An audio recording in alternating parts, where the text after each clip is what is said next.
बिस्मिल्लाहिर्रहमानिर्रहीम अस्सलामुअलैकुम। Knowledge lab channel में आप सबको खुश आमदीद। Class 9th physics new book second last chapter number 8 इसके न्यूमेरिकल्स आज हम डिस्कस करेंगे। सारे के सारे न्यूमेरिकल्स सेल्फ असेसमेंट एक्सरसाइज दोनों। तो सेल्फ असेसमेंट जो न्यूमेरिकल्स हैं उसमें क्वेश्चन नंबर 4 जो है ये न्यूमेरिकल है। A car of mass 50 kg moving with velocity 10 meter per second. Mass पता है, वेलोसिटी पता है इसमें हमें। In the direction of force calculate its kinetic energy. Kinetic energy जो है फाइंड आउट करनी है। तो फार्मूला होता है हाफ mv²। इसका डेटा बना लिया। मास पता था 50 kg, वेलोसिटी पता है v 10 मीटर पर सेकेंड। ऐसा यूनिट में है, कन्वर्जन की ज़रूरत नहीं है। रिक्वायर्ड हमें है काइनेटिक एनर्जी, तो यहाँ पे क्वेश्चन मार्क लगा दीजिएगा। उसके बाद देखें यहाँ पे काइनेटिक एनर्जी का फॉर्मूला हमने अप्लाई कर दिया, हाफ mv²। m की जगह m की वैल्यू, v की जगह वेलोसिटी यानी कि 10 का स्क्वायर करेंगे पहले तो 100 आ जाएगा, और 50 को 2 से डिवाइड कर दिया मैंने, 25 आया। 25 को 100 से मल्टीप्लाई किया तो 2500 जूल जो है वो आंसर आया है। एनर्जी किसी भी तरह की हो उसका यूनिट होता है, ऐसा यूनिट उसका होता है जूल। उसके बाद देखें अगला सवाल, क्वेश्चन नंबर 5, ये भी न्यूमेरिकल है। A body of mass 10 kg is drop from a height of 20 metre. Mass है 10 kg और हाइट जो है वो 20 मीटर गिवन है हमें ग्राउंड से। What will be its potential energy. G की वैल्यू उसने कहा है हमें 9.8 लेनी है metre per second square. Potential energy निकालनी है। पोटेंशियल एनर्जी जो है ये भी टाइप ऑफ एनर्जी होती है, इसका यूनिट भी जूल होगा।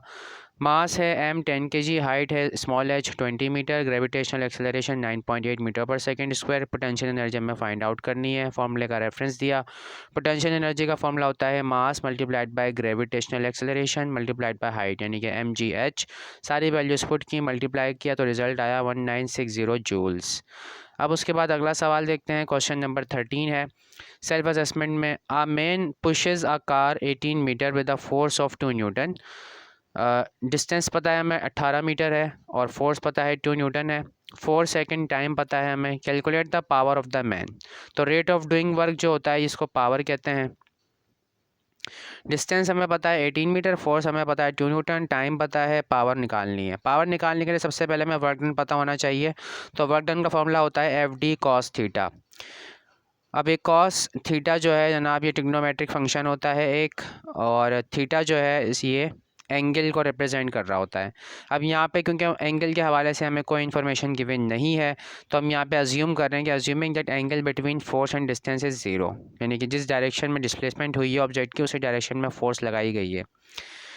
तो W इज इक्वल टू, फिर हमने जब एंगल ज़ीरो रखते हैं तो cos ज़ीरो की जो वैल्यू होती है वो आप कैलकुलेटर से भी चेक कर सकते हैं। इसके अलावा वेक्टर वाले चैप्टर में टेबल बना हुआ है, वहाँ पर भी आप देख सकते हैं वैल्यू। तो 1 वैल्यू होती है, cos ज़ीरो की जो वैल्यू है वो 1 होती है। तो इसलिए मैंने डायरेक्ट जो है उसको यहाँ से गायब कर दिया। अगला स्टेप में f की वैल्यू हमने लिख दी है 2 और d की वैल्यू हमें गिवन 18। ऐसा यूनिट में थे ये तो कन्वर्जन की ज़रूरत नहीं थी, डायरेक्टली हमने सॉल्व कर दिया है। तो 18 को 2 से मल्टीप्लाई किया तो 36 जूल जो हमारे पास वर्क डन आ गया है। उसके बाद हमने फॉर्मूला अप्लाई किया पावर का, वर्क डन अपॉन टाइम होता है, रेट ऑफ डूइंग वर्क। तो वैल्यूज पुट की हमने, वर्क डन आया हमारे पास 36, टाइम हमें गिवन था 4, तो 36 डिवाइडेड बाय 4 ये हमारे पास 9 वाट जो है आंसर आ गया है। तो पावर का जो ऐसा यूनिट होता है वो वाट होता है, W से रिप्रेजेंट करते हैं, चाहे तो आप पूरा भी लिख सकते हैं WATT वाट। उसके बाद अगला सवाल देखते हैं अब, क्वेश्चन नंबर 2। अब सेक्शन बी से हैं, एक्सरसाइज से सवाल है ये। क्वेश्चन नंबर 2 है how much work is needed to move horizontally a body 20 meter by a force of 30 newton. The angle between the body and the horizontal surface is 60 degree. अब यहाँ पर ये मिस प्रिंटिंग हुई हुई है, angle between the body और horizontal surface नहीं होना चाहिए था, ये फोर्स और डिस्टेंस के दरमियान का एंगल होना चाहिए था, या फिर फोर्स और हॉरिजॉन्टल सरफेस के दरमियान का एंगल, इस तरह से उन्हें बताना चाहिए था। बहरहाल मैंने इसको जो है मतलब सॉल्व कर तो दिया है, यानी कि एंगल जो है थीटा की जो वैल्यू हमारे पास वो 60 डिग्री है, फोर्स हमें 30 न्यूटन गिवन है और डिस्टेंस हमें दिया हुआ है 20 मीटर। तो गिवन जो है हमारे पास डिस्टेंस है d small d 20 meter, force हमें पता है F 30 न्यूटन है, एंगल थीटा गिवन है 60 डिग्री, वर्क डन हमें फाइंड आउट करना है। फॉर्मूला अप्लाई कर दिया FD cos थीटा। F की जगह 30 लिखा, D की जगह हमने लिखा 20 और थीटा की जगह हमने लिख दिया है 60 डिग्री। cos 60 की वैल्यू होती है 1/2 और 20 और 30 को मल्टीप्लाई किया तो ये आ गया हमारे पास 600। उसके बाद 2 से डिवाइड कर दिया 600 को तो रिजल्ट आया 300 जूल्स। उसके बाद अगला सवाल देखते हैं, क्वेश्चन नंबर 3 है how much work is done if a crate is moved at a distance of 50 meter. कितना वर्क डन होगा अगर क्रेट को मूव किया जाए 50 मीटर के डिस्टेंस पर। फोर्स अप्लाई की जा रही है 30 न्यूटन अलॉन्ग द सरफेस। इस बार उसने हमें बता दिया है कि अलॉन्ग द सरफेस जो है वो अप्लाई की जा रही है, अज्यूम करने की ज़रूरत हमें यहाँ पे नहीं होगी। जी, तो ये रहा क्वेश्चन नंबर 3। 50 डिस्टेंस हमें कि मैंने 50, फोर्स हमें पता है 30। अब क्योंकि अच्छा यहाँ पे ये वर्डिंग मैंने जो है यहाँ पे गलत लिख दी है, अज्यूम करने की ज़रूरत नहीं है, यहाँ पे हमें ये लिखना चाहिए कि फोर्स और डिस्टेंस क्योंकि सेम डायरेक्शन में, along the same direction, force and distance are along the same direction, therefore theta will be 0। तो cos 0 की जो वैल्यू होती है वो 1 होती है, ठीक है। चाहें तो आप यहाँ पे पुट करके भी दिखा सकते हैं, डायरेक्टली आप जो है वो cos 0 रेफरेंस दे सकते हैं, cos 0 इज़ इक्वल टू 1। उसके बाद जो देखें फोर्स की जगह फिर आप लिख देंगे 30 और डी की जगह, डिस्टेंस की जगह 50 वैल्यू डाल दी हमने। 50 को 30 से मल्टीप्लाई किया तो 1500 जूल हमारे पास रिजल्ट आ गया है। अब उसके बाद अच्छा ये चीज़ जो है वो नहीं लिखिएगा आप, ये गलती से मैंने लिख दिया है, ये नहीं लिखना चाहिए था, तो इसको आप नहीं लिखेंगे।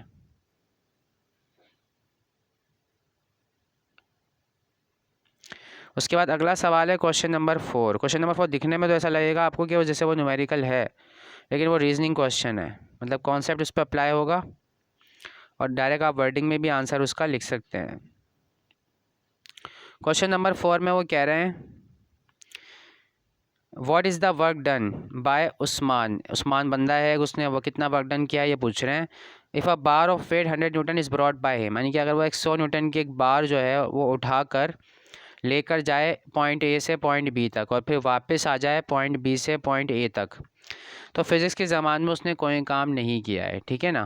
कि क्यों नहीं किया मैं समझा देता हूँ, मैं आपको रीज़न दिया हुआ है यहाँ पे हमने। Since initial and final position is same, अब जहाँ से चला था वहीं पे आके वापस आ गया है वो, तो इसका मतलब डिस्प्लेसमेंट जो है क्या होगी, ज़ीरो होगी। तो वर्क डन का जो फार्मूला होता है वो W is equal to force multiplied by displacement होती है। डी कॉस थीटा जो है इसी वजह से आ रहा है कि ये वेक्टर है, ठीक है ना। तो फोर्स मल्टीप्लाइड बाय डिस्प्लेसमेंट होता है, तो इसलिए डिस्प्लेसमेंट क्योंकि ज़ीरो हो गई है इस केस में हमारे पास, तो वर्क डन भी क्या हो जाएगा, ज़ीरो हो जाएगा। उसके बाद अगला सवाल देखते हैं। क्वेश्चन नंबर 6 है what will be the kinetic energy of a boy of mass 50 kg driving a bike with velocity of 2 meter per second. एक बच्चा है, एक लड़का है, सॉरी एक लड़का है जिसका मास है 50 kg और बाइक जो है चला रहा है जनाब वो, और वेलोसिटी इतनी कम है 2 मीटर पर सेकेंड। बहरहाल सवाल है, हमने सॉल्व कर दिया है। तो वेलोसिटी हमें पता है 2 मीटर पर सेकेंड, मास हमें पता है 50 kg। वैल्यूज़ हमने यहाँ पे लिख दी। डेटा में रिक्वायर्ड है काइनेटिक एनर्जी। कोई भी ऑब्जेक्ट अगर मूव कर रहा हो तो उसके पास काइनेटिक एनर्जी मौजूद होती है। फार्मूला है हाफ mv², यानी कि 1/2 mv²। वैल्यूज़ पुट की, स्क्वायर किया, पहले 2 का स्क्वायर फाइंड आउट किया, 4 हो गया। 50 को डिवाइड किया आपने 2 से तो 25 आ गया। 25 को 4 से मल्टीप्लाई किया तो 100 जूल हमारे पास काइनेटिक एनर्जी आ गई है। अगला सवाल है क्वेश्चन नंबर 8 है, इसका पार्ट ए। एलईडी स्क्रीन का मास है 10 kg और इसको उठाया जा रहा है ऊपर की तरफ, और हाइट जो है वो 2 मीटर है, 2 मीटर की हाइट तक उसको उठाया जा रहा है। कैलकुलेट करना है पोटेंशियल एनर्जी। तो बहुत आसान सवाल है जनाब, कोई मुश्किल नहीं है इसमें। क्वेश्चन नंबर 8 पार्ट ए, मास हमें 10 गिवन है 10 kg, हाइट हमें पता है 2 मीटर है, दोनों एसआई यूनिट्स हैं, कन्वर्जन की कोई ज़रूरत नहीं है। ग्रेविटेशनल एक्सेलरेशन स्मॉल जी हम 9.8 ले रहे हैं, 10 भी ले सकते हैं आप। पोटेंशियल एनर्जी जो हमें फाइंड आउट करनी है, अब यहाँ पे हमारी मर्ज़ी, हम 9.8 लें या 10 लें, लेकिन अगर सवाल में उसने गिवन दिया है आपको तो फिर वही वैल्यू यूज़ करेंगे।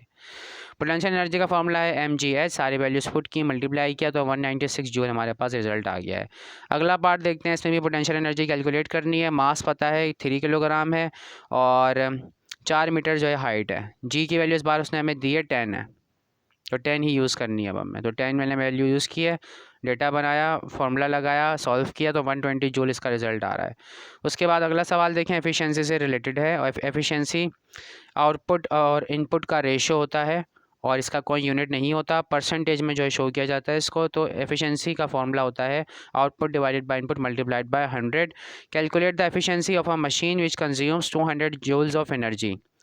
अच्छा, अब जो एनर्जी कंज्यूम की जाएगी ये होता है इनपुट, यानी कि जो एनर्जी मशीन यूज़ कर रही है उसे इनपुट कहा जाता है, और जो वो काम हमें करके देगी, आउटपुट जो देगी वो, मतलब जो काम वो हमें करके देगी मशीन, वो कहलाता है आउटपुट, ठीक है। तो 50 जूल्स, तो इनपुट 200 जूल दे रही है वो और आउटपुट हमें दे रही है वो 50 जूल्स, तो एफिशिएंसी हमें पता लगानी कितनी होगी इसकी। तो इनपुट है 200, आउटपुट है 50 जूल, एफिशिएंसी फाइंड आउट करनी है, फॉर्मूला अप्लाई किया, output divided by input multiplied by 100 percentage में निकालने के लिए। अगर हम मल्टीप्लाई बाय 100 नहीं करेंगे तो परसेंटेज में रिजल्ट नहीं आएगा और एफिशिएंसी का कोई यूनिट नहीं होता। तो आउटपुट जो है 50 है, इनपुट जो है वो 200 है, दोनों को डिवाइड किया, मल्टीप्लाई बाय 100 किया तो 25% हमारे पास ये रिज़ल्ट आ रहा है।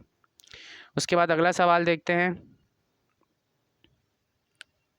जी। अगला सवाल है जनाब हमारे पास क्वेश्चन नंबर 19 है, एफिशिएंसी से रिलेटेड है ये भी। If the efficiency of a machine is 70% and its output is 100 joule then calculate input. यही फार्मूला अप्लाई करना है, बस इस बार जो है हमें इनपुट कैलकुलेट करना है। एफिशिएंसी हमें पता है 70% है और 100 जूल जो है वो क्या है, आउटपुट है। इनपुट हमें कैलकुलेट करना है। तो एफिशिएंसी 70% है, आउटपुट 100 जूल है, रिक्वायर्ड है हमें इनपुट। फॉर्मूला अप्लाई कर दिया मैंने, एफिशिएंसी की जगह हमने लिख दिया 70, आउटपुट अपॉन इनपुट की जगह हमने आउटपुट जो है हमने लिखा 100 और multiplied by 100 as it is मौजूद है। इनपुट जो है हमें फाइंड आउट करना है, तो इनपुट को मैं इस तरफ ले गया, 70 को नीचे लेकर आ गया। ठीक है, मतलब इनपुट जब यहाँ से यहाँ लेकर जाओगे तो 70 उसके साथ मल्टीप्लाई हो रहा होगा, तो जब दूसरी तरफ आएगा तो डिनोमिनेटर में आएगा। तो इनपुट इज इक्वल टू 100 को 100 से मल्टीप्लाई कर दिया, ये 10,000 हो गया, मल्टीप्लाइड डिवाइडेड बाय 70 हो गया। तो जब सॉल्व करेंगे आप इसको तो 142.85 जूल जो है वो आंसर आएगा। इनपुट और आउटपुट ये दोनों क्या हुआ, एनर्जीज़ होती हैं ये, मतलब जो एनर्जी कंज्यूम करेगी मशीन वो इनपुट है और जो एनर्जी जो है हमें नज़र आएगी काम की सूरत में वो भी जो वो आउटपुट होगा और उसका यूनिट भी जूल होगा। उसके बाद अगला सवाल देखते हैं, क्वेश्चन नंबर 20 है, विच मशीन इज़ मोर एफिशिएंट। दो मशीन है ए और बी और दोनों के हमें आउटपुट और इनपुट गिवन है और हमें ये बताना है कौन सी वाली मशीन जो है ज़्यादा एफिशिएंट है। तो जिसकी एफिशिएंसी ज़्यादा होगी वही मशीन जो है ज़्यादा एफिशिएंट होगी। ठीक है, तो वैल्यूज़ देख लें आप यहाँ पे। मशीन ए के लिए जो है वो आउटपुट हमें गिवन है 200 जूल्स और 400 जूल जो है इनपुट है। और बी जो मशीन है इसमें वो कह रहा है आउटपुट हमें 300 जूल्स है और 450 जूल जो है वो इनपुट है इसका। अच्छा, ये ध्यान में रखें, हमेशा आउटपुट जो है वो हमेशा लेस होता है और इनपुट हमेशा बड़ी वैल्यू होती है। सिर्फ आइडियल केस में दोनों चीज़ें बराबर हो सकती हैं, लेकिन कभी भी ऐसा नहीं होगा कि इनपुट कम हो जाए और आउटपुट ज़्यादा हो, ऐसा कभी भी मुमकिन नहीं है। इवन के बराबर होना भी मुमकिन नहीं है रियल लाइफ में। अच्छा, अब यहाँ पे देखें, इनपुट ऑफ ए हमें पता है 400 जूल्स है, input of B 450 joules, output of A 200 joules, output of B 300 joules. अच्छा, ये आउटपुट ऑफ ए सही है, ठीक है, बिल्कुल सही है। अच्छा, विच मशीन इज़ मोर एफिशिएंट ये पता लगाना है हमें। तो एफिशिएंसी का फॉर्मूले का रेफरेंस दिया, अब एफिशिएंसी मशीन ए के लिए अप्लाई किया हमने, तो 200 डिवाइडेड बाय 400। ठीक है, तो इनपुट इसका 400 है, डिनोमिनेटर में आएगा 400 और 200 जो है इसका आउटपुट था, तो 200 डिवाइडेड बाय 400 मल्टीप्लाइड बाय 100। तो ये 0 से 0 कैंसिल हो जाएगा जनाब, और जब आप कैंसिलेशन करेंगे तो 4 5 20 होता है, 50 आएगा जनाब। ये 50% जो है इसकी एफिशिएंसी है। उसके बाद देखें, बी के लिए अप्लाई किया हमने, 300 डिवाइडेड बाय 450 किया, 300 जो है इसका आउटपुट है, आउटपुट ऊपर आता है, इनपुट जो है उसका है 450, तो डिवाइड कर दिया हमने। डिवाइड करने के बाद मल्टीप्लाई बाय 100 कर दें आप, तो रिज़ल्ट आएगा 66.7%। अब क्योंकि इसकी एफिशिएंसी परसेंटेज ज़्यादा आ रही है, इसीलिए जो है मशीन बी जो है वो ज़्यादा एफिशिएंट है। उसके बाद अगला सवाल देखते हैं, 1920 हमने कर लिया है, अब अगला सवाल देखते हैं।